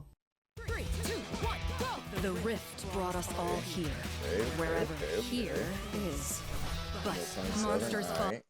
Bigger picture. But now, holding the paperwork that contained decades of heartbreak and trauma, she realized it was her turn. She was holding the power. This was her chance. And one thought resonated in her head. I will put them back together. I will put them all back together. She would be the one to rebuild this family. To rebuild the pieces of that shattered life. To reclaim the kids that Fazbear had stolen from her. But how? Looking at William's work now laid out before her, she knew that he had been onto something. Collecting remnant, robotic humanoids, digital. Wait, how did she find it? I zoned out for a second. How did she find out what he was doing? And trademark paperwork started. And from there, she largely faded into obscurity. A mystery from William's past, a footnote in his history. How did she find out what he was doing? She wanted to leave that part of her life behind. She tried to move forward, never wanting to hear the name Freddy Fazbear again. A time defined by mistakes and broken promises. But then, the paperwork started to arise. As Fazbear Entertainment began to close as a corporate entity, suddenly her mail was flooded with notifications, requests, obligations. She had been there since the beginning, helping William in the early days of his business. And now, as a shareholder and sole living member of the Afton family, all copyrights and trademarks of both Afton Robotics and Fazbear Entertainment passed on to her. Memories of this past life that she had long left behind. Looking at the blueprints, contracts, and memos, she felt old wounds begin to reopen. The regrets of a happy family that had been torn away from her. William had always been brilliant. That's what had attracted her to him in the first place. But he'd also been too blinded by obsession and pride. He was too jealous, too petty, too unable to actually see a bigger picture. But now, holding the paperwork that contained decades of heartbreak and trauma, she realized it was her turn. She was holding the power. This was her chance. And one thought resonated in her head. I will put them back together. I will put them all back together. She would be the one to rebuild this family. To rebuild the pieces of that shattered life. To reclaim the kids that Fazbear had stolen from her. But how? Looking at William's work now laid out before her, she knew that he had been onto something. Collecting remnant, robotic humanoids, digital conscience transference. The pieces were all in place. They were just scattered, fragmented. It was almost like there were too many ideas going in too many different directions. It was such an important idea that she reiterated that point to herself. There were too many ideas going in too many different directions. That said, there had to be a way to save it all. She just needed to put it all back together. But how? To rebuild her family, she would first need to rebuild the franchise that had stolen them away from her. With ownership over the characters, their licenses, the technology patents, and the Fazbear name, she converted the corporation back to an LLC, a structure for smaller businesses that are usually family-owned. The irony was fitting. From there, she would need remnant, and lots of it. Remnant was the key. Clearly, in the later years of his life, William had been using Circus Babies Entertainment and Rentals as a remnant farm, sending robots to kids' birthday parties in the hopes of nabbing bits of the stuff here and there. But clearly, it wasn't enough. He had, what, like 4, maybe 5 animatronics going out every week? No. It was a decent idea, but to get the remnant they required, it needed scale. Dozens, hundreds of animatronics, all out there, all gathering remnant from unsuspecting customers. What game is this? But to do that would require help, something William would never ask for. William had kept everything in-house. His obsession with control limited him. Clara, though, she wasn't nearly that precious. A plan like this required partners, people outside of Fazbear to do the heavy lifting. So she contacted a mid-sized delivery company, DLZ Shipping Solutions, to help build replicas of all the original animatronics. And with meal delivery apps being all the rage, why not an animatronic delivery service? Order one to celebrate your birthday, your Halloween party. How about a 4th of July picnic? We'll invite Liberty Chica and 4th of July Freddy on over. She would make sure that they made skins for every occasion. Chocolate Bonnies for Easter, Shamrock Freddies for St. Patrick's Day, Dia de los Muertos Chicas. And thus, the Fazbear Funtime service was born. Yeah, what game is this? Fazbear Funtime service You'll never be alone again. You'll always have someone watching your back. Was it ridiculous? Absolutely. Was it a sellout? No doubt. It was exactly the sort of thing that William would have hated, but it needed to be done to get enough remnant. Normally, the novelty of ordering an animatronic wore off after like what, one, maybe 2 times? But with new skins for new holidays, suddenly you had yourself an animatronic perfect for every occasion. It would keep people hooked. It would keep them ordering the latest and greatest that Fazbear Entertainment LLC had to offer. And all the while they'd be collecting and returning the remnant back to her. In a word, it was brilliant. There was just one problem with it. No one trusted the Fazbear name. The company's brand was still mud in the public eye. No one would want to hire animatronics from the restaurant franchise known for murdering children. Nothing kills a party quite like the threat of death, you know. So she needed to find a way to discredit the stories that had come before. She needed to win back the public's affections, reactivate some nostalgia for the spooky stories of their childhood. She needed a game. Multiple games, in fact. They lied to us. They lied to all of us. Is this they told us that the main whole point canon of game, the or is VR this game a was to side undo game? the bad PR done by a rogue indie game developer. But that's not true at all. Those indie games were designed to conceal and make light of what happened. This isn't just an attempt to rebrand. It's an elaborate cover-up. Struggling game developers were a dime a dozen online, most working on their magnum opus between shifts at the Dollar General. So she found one. Steve just picked him out of obscurity. The right mix of desperate and doofus willing to say and do anything for a couple extra bucks. And he fell right in line, as expected, delivering stupid little things with dumb generic names like Mangle's Quest, Balloon Boy's Air Adventure, Five Nights at Freddy's. Bad gameplay with even worse graphics. But hey, I got the job done. People were suddenly talking about the clues inside of these things, searching for the hidden lore. They were actively making jokes about dead kids at pizzerias. Her husband's twisted history of serial murder had suddenly been reduced to a mere Nancy Drew mystery to be solved. The plan had worked. Freddy Fazbear's was suddenly more popular than ever. Things were going shockingly well. Her takeover and reboot of the franchise was full and complete. Suddenly, they infused with cash, she built the largest, most ambitious project yet, the Mega Pizzaplex. William had always been so visionary, but always thought so small scale. He was careful to a fault. Not her, though. She knew that this latest project needed to be big. It needed to be flashy. It needed to be a palace for children. A place that got people talking and checking out the latest in Fazbear products. So with a steady supply of remnant flowing in, what game was the southern one with the hippo and the elephant and the crocodile? It was time to get to her real goal, literally rebuilding a family. She made the mega one. The phone game was a side game with the main lore. Okay, phone game with some lore. Makes sense.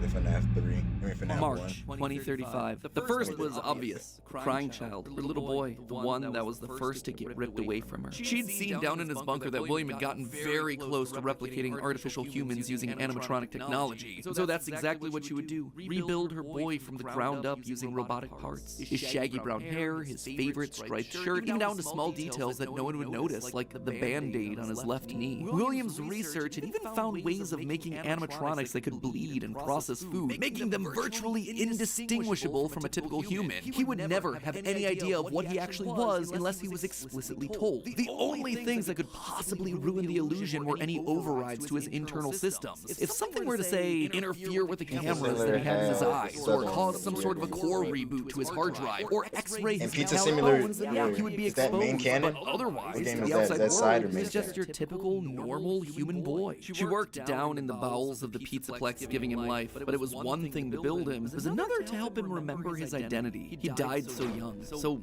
early in their history that there was no preserved memories for him, no documentation that she could just download into his digital brain. So bit by bit, she trained him, forcing him to remember who he was. In a corner of the room, she even made a makeshift dinner table, a reminder of their happier days. The family recreated 2 brothers, a sister, a father, and the mother at the head of the table. The one in charge, the one in command, the one bringing all of this to fruition. But his progress was admittedly slower than she would have liked. At first, he could only communicate through simple ones and zeros, then rudimentary drawings and crude letters. But bit by bit, images of this past life started to come through. Balloons, colors, houses, bears and faces, birthday parties. All for me. Gregory was alive.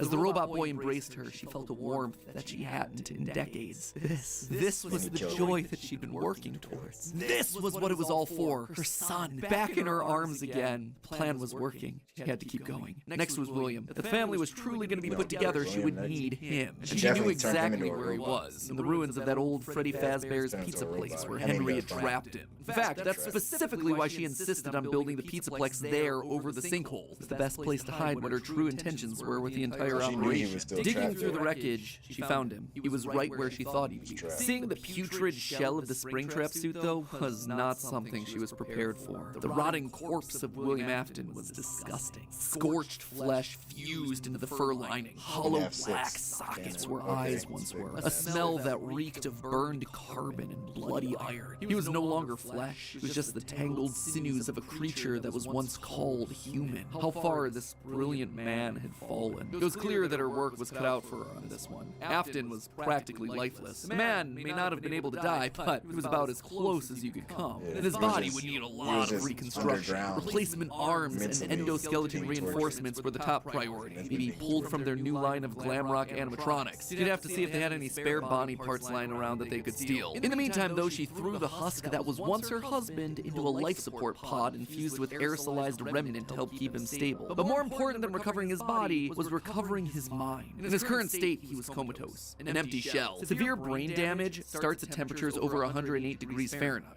42 degrees Celsius, and years of repeated fires had burned his brain to goo. Gone was the brilliant, frustrating mind that had drawn her to him in the first place. But she had a plan. Unlike her darling boy Gregory, Afton had found ways to record his consciousness. Fundamentally, the brain is only a series of electrical connections after all, so why couldn't you replicate that in the form of a standard circuit board? In essence, you could create a digital consciousness. And one thing she knew about William, he was nothing if not cautious. A planner, someone who had backup plans to his backup plans. And sure enough, there it was, buried in piles of old animatronic CPUs, a record of Afton himself. But she needed someone to test it. Someone was definitely here during the night. It had to have been the client. I mean, they sent us that stuff in the first place with no explanation, told us to scan it, said it would expedite the process so we wouldn't need to program any pathfinding ourselves. Unlike the other games that she'd paid to have made in the past, this one had a different purpose. This wasn't about PR, it was about getting William back up. The fact that she was paying people to create the FNAF games is crazy.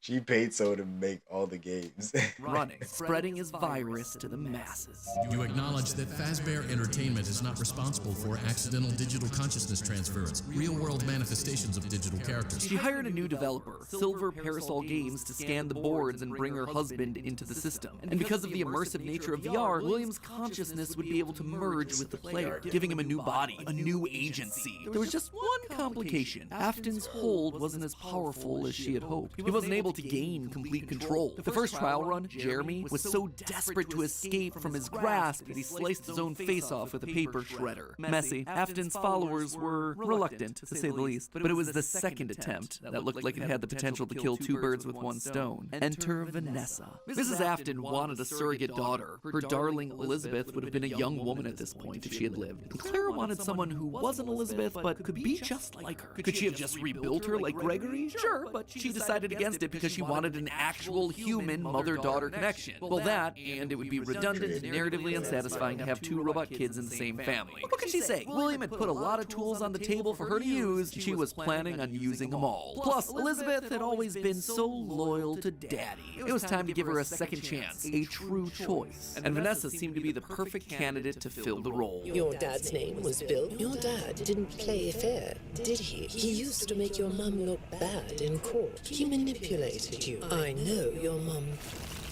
after she lost the custody case. I was supposed to be a good girl. She started as a QA tester at Silver Parasol Games, the VR game development company that was part of her plan to bring back William. But more importantly, Vanessa checked all the correct boxes. Right age, blonde, green eyes, with a fondness for flowers and the outdoors. In many ways, it was her daughter all over again. Except, it wasn't just looks and personality. What really mattered was Vanessa's mind. Underconfident, coming from a broken home, motherless, able to be manipulated. Yes, she would do nicely. She would be the one to save dear old Daddy, just as the real Elizabeth would have wanted. I will make you proud, Daddy. While testing the VR game, William's digital consciousness merged with Vanessa. Oh sure, she fought, fragmenting Afton's code into a series of tapes hidden across the game, trying to do web searches to regain control over her life, but it wasn't enough. She was weaker than Jeremy. She was a thrall that, despite occasional moments of lucidity, had to obey. And with Vanessa, it was a 2-for-1 deal. She was getting a daughter back, while also bringing her husband one step closer to reactivation. She just had to make sure that Vanessa was headed the right way. The reborn Gregory was an expert hacker, part of the benefits of being an Afton and a robot. So Clara had him keeping tabs on Vanessa, hacking into her emails and trailing her therapy sessions to ensure the future Elizabeth was falling in line. If any of the therapists started to ask too many questions, they were promptly dismissed from their positions. And while Gregory kept tabs on Vanessa's personal life, Mrs. Afton made sure to clear a path for her professionally. With Silver Parasol's collapse at the hands of the Anomaly, she then had the possessed Vanessa bring the contaminated circuit boards to DLZ Shipping, the Fazbear Funtime service. More glitches, more Remnant, more Afton. But it was her last move that was the best. In a true masterpiece of poetry, she brought Vanessa over to be Chief Security Officer at the Pizzaplex. A true family tradition to don the hat and badge, and all it took was a recommendation from the top as well as some emails marked for deletion. Sure, Vanessa didn't have relevant experience for the job, but when it comes directly from the CEO, does it really matter? Husband, son, daughter. A corpse, a robot, a human. All that was left was Michael. Poor, troubled Michael. The boy that killed her youngest. The one that would spend years trying to make his guilty conscience right again. A self-professed protector. While she knew she needed him to complete the family, something told her that the problem had already solved itself. Something had shifted when using Glamrock Freddy to excavate the buried pizza place. I have been here before. I found myself for the first time when I cleared the path. I have changed. My friends are here, but I can protect you. I am not. Maybe it was the remnant that had coursed through Michael's veins. Maybe it was the spirit of Michael living on as a protector. But he was there, somewhere inside of Glamrock Freddy. She could feel it. Just like that, she'd won. She'd done it. Sure, there were still some kinks to work out, some final brainwashing of Vanessa, some rehabilitation of William, but they were there, finally, all together again under one roof. The Aftons reunited, a happy ending. We've got passion, we've got determination, and if we set our sights on something, you better believe it's happening. He's just as crazy as the dad. We always felt like our content was all about entertainment. That's how it could have ended. That's how it should have ended, had it not been for a few unanticipated developments. For one, something was just wrong with the Pizzaplex. Almost as if the entire building was haunted, possessed. Puppet plushies hiding on ceilings, behind crates, places that they had no earthly way of belonging. Staff bots with greasy tears down their eyes acting like they were being puppeteered by some sort of a nightmare. Even their sounds had the echo of nightmares long past. Who's the puppet and where's Henry at? I still don't know. Where's Henry in the puppet?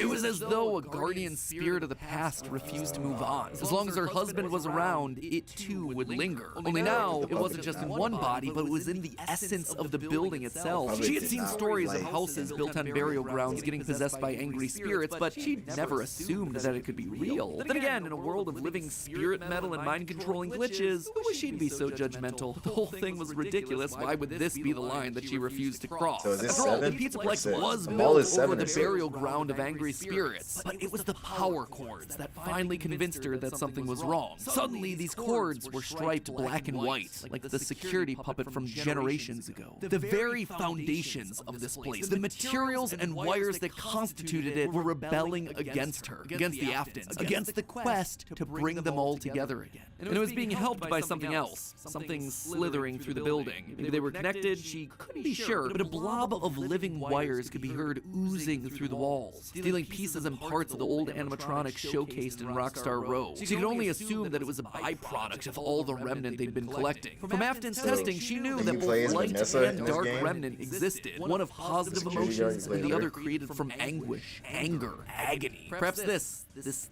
thing was an amalgamation of all the darkest parts of the pizzeria's history, a collection of the hatred still housed inside these defunct endoskeletons and exosuits. As long as it was left alone, it seemed to be harmless. But if any Afton outside of Michael got too close, it would lash out wildly. Even young Gregory, looking to punish the family that had been complicit in its horrible creation. Little did she know, though, that Gregory should have been her biggest concern, that bringing the family together would have some unforeseen consequences. Gregory was normally the goodest of boys. She had literally built him that way. But lately, he'd been disappearing more and more often, disobeying her orders, requests. She knew that he loved playing on the arcade machines once the Pizzaplex closed, being so good as to top the leaderboard on practically all of them. But lately, he was nowhere to be found. She suspected his absence had to do with Glamrock Freddy's failed performance the other night, when he malfunctioned live on stage, almost as though the core programming of Freddy responded to seeing this rebuilt small boy. Almost like it awakened something inside of him. She'd have to make sure that Vanessa was on the lookout for him. But she'd soon come to learn that Vanessa wasn't enough. Whether it was the influence of the nightmare puppet or a reawakened hatred of animatronics seated deep in Gregory's code, something had caused him to rebel, to rip apart each animatronic in the Pizzaplex. Bit by bit, this boy was tearing down the empire that she'd so painstakingly built, freeing Vanessa from her mind control, destroying the remains of Afton in the basement, setting Glamrock Freddy loose. As her carefully created world crumbled around her one more time, she began to plot her revenge. She would have to bring them all to ruin. And there you have it, my friends, nearly a decade in the making, my Fnaf timeline for where the franchise is here in 2023. Year of Fazbear Frights, by the way. As always, it wouldn't be right for me to finish without going over some of the more controversial takes that I just handed out. I think we can all agree that this part of the timeline was always going to be the hardest, so let me just break down some of the major points. First of all, the biggest swing, and obviously the one that everything else rests upon, Mrs. Afton being the CEO of Fazbear Entertainment LLC. Here's why I went with this route. Now, first and foremost, the head of Fazbear Entertainment is the single biggest mystery that we're meant to solve at this point in the lore. The Ultimate Guide brings it up repeatedly. Who's running the show? Who is okaying these decisions? And in the security breach memos, we get multiple mentions of someone manipulating things from the top down. Whoever this is, they are the person driving forward every other facet of late-stage FNAF lore here. They're the puppet master who's hiring the indie dev. They're the ones relaunching the brand, building the Pizzaplex over the burial ground. So everything at the end of the timeline relies on this one singular answer. Now, as I see it, there are two possibilities here. One, an adult robot Elizabeth, like we see older versions of robot kids in the fourth closet, or Mrs. Afton. Could it be someone completely new to the franchise? Absolutely yes, but in a game with so many returning faces and repeated themes, it would be pretty random and arbitrary. So, between these two girl bosses, who then would it be? Well, Elizabeth always wants to please her daddy, so she'd be most likely wanting to bring him to life. But then, what's Vanessa's role in all of this? Vanessa is clearly meant to be a parallel for Elizabeth. Same hair, same eyes, similar backstory, but if the main goal is getting the Afton family back together, which seems to clearly be the case in Security Breach, then there's no... Wait, so you play as Glamrock Freddy and Gregory the Kid? How are you playing as them? You're just trying to destroy all the animatronics? And then Glamrock Freddy got possessed by Michael. Yeah, so you basically play as Michael and as Gregory. And you're just destroying everything. But if the mall is 7, then which one is 6? I thought you said 6 was the mall. Because 4 is the nightmare one. 2 is the one with all the extra ones. 1 is the original. 5 is the sister location, okay? With the scoop and all that. 3 is Springtrap when they destroy and burn everything completely. And then 6 is the one with all the southern animals. And then 7 is the mall. All right, got you. No need for Vanessa to be involved at all. We already have Elizabeth running the show. It would also mean that we suddenly have 2 robot kids running around, which feels narratively repetitive and quite frankly kind of dumb. Now look at Mrs. Afton. We know next to nothing about her outside of any clues that we can get from Immortal and the Restless and Bellora's song. But what her being head of Fazbear does is make every other piece of the lore fit. Suddenly, you can have one of every other type of character. One robot kid in Gregory, one brainwashed human in Elizabeth / Vanessa, one OG corpse in William, and one possessed animatronic in Mike. Narratively, it makes everything else clean. So Vanessa, what's up with her also the story? option that Like, makes who the is most she in the sense. game? As I call out in my narrative, she'd likely have some stake in the original company and all of its assets. So as Fazbear folds as a company, I suspect a lot of it would return back to her. But there was one clue that really sold me on this particular direction, and that was this right here. In the poster, where's Henry at? the big Henry and lore Vanessa, where are they central of at? security breach, a dinner table scene with the whole family, including the mother. And not only is she there, she is at the head of that table, the position of highest honor and responsibility. She is the one in charge, with William being relegated off to the side. That one scene shows that we have to include Mom in there somewhere, and the only place it makes sense for her to be is at the top. Now, there is one big dilemma with my interpretation of all this. The Ultimate Guide really seems to point out that the head of Fazbear doesn't want the glitch trap virus to spread. They call out one particular email in Fnaf AR where the legal team calls a cease and desist to all action about scanning the circuit boards. And even in Fnaf VR, we're told that the circuit boards get stolen back by the client, presumably once they realize what danger you said you is don't on play there. as her. You Trying to said you stop play the as trap before Gregory he spreads and gets out of hand. Michael. Here's the problem with that, though. The head of Fazbear doesn't want Afton to rise again. Why'd they restart the company in the first place? Why'd they build over the Fnaf 6 pizzeria? Why'd they go through an elaborate cover-up to make the possessed Vanessa an important part of the company? It just doesn't make a whole lot of sense. It would be the most inconsistent series of actions ever. Wait, so she but look, I did so want to call it. so the way the animatronics are looking for you, is Vanessa going to be looking for you too? Like, instead of you like hiding from like the puppets, you're hiding from Vanessa with a flashlight. Like, I got you. There you are.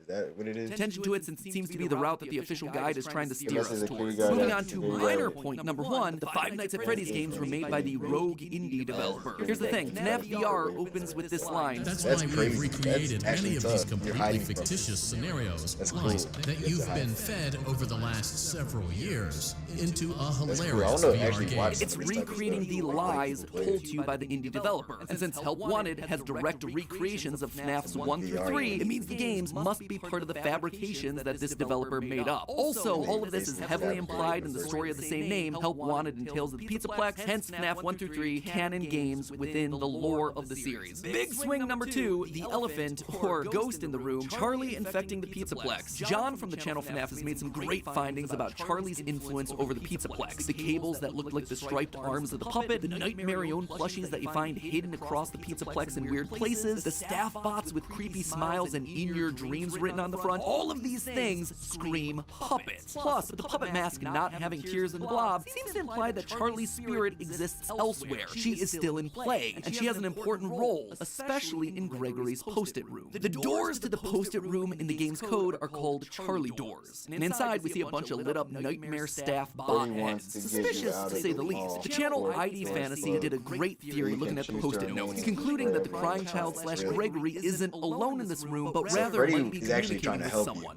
A spirit, Charlie. So you're playing as Gregory. Pulled a poltergeist. Instead Gregory's of the character controlling that one you thing, play she's as. affecting a lot of little details, foundational elements of the Pizzaplex. And this isn't the first time that we've seen this in the franchise either. And it makes sense that the mom's the head and that she's controlling, because why else would Gregory even be alive? Who else would build Gregory? And if it's not her, like, why would that even make sense?